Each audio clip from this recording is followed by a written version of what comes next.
Hello, हा बोल ना संगीता. हा बाई, जाऊन आली तिच्या घरी हळदी कुंकूला. काय तर 200 रुपयाची साडी घालून मकडत होती. आमच्या इकडे 3-3, 4-4 हजाराच्या साड्या पडलेल्या असतात. आम्ही कधी वळून बघत नाही, वेळच नसतं ना तेवढा. नाहीतर काय, तिला मी दिली चांदीची वाटी. तिने मला काय द्यायचं नाही विचारणार, काय द्यायचं. प्लास्टिकचा डब्बा दिलाय कुत्रीने. नाहीतर काय, डुक्कर तोंडाची मेली. मला म्हणती, अर्चना मला तुझ्याबद्दल लय वाईट वाटतं बाई, तुझा नवरा रात्रंदिवस दारू पितो. अगं, माझा नवरा दारू पितोय अख्ख्या गावाला माहितीये, पण तुझा नवरा तर दारूच पित नव्हता ना. सणासुदीला कसा पिऊन आला नाही, म्हणजे आपलं ठेवायचं झाकून आणि लोकांचं बघायचं वाकून. नाहीतर काय, कुत्री मेली. नाही, जीव घाल्या पण असावा, पण एवढा पण नसावा. प्लास्टिकचा डब्बा दिलाय मला.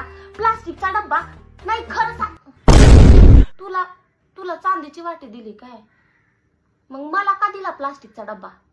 नाही नाही, मी आता बोलणार आहे तिच्याशी. नाही, असं कसं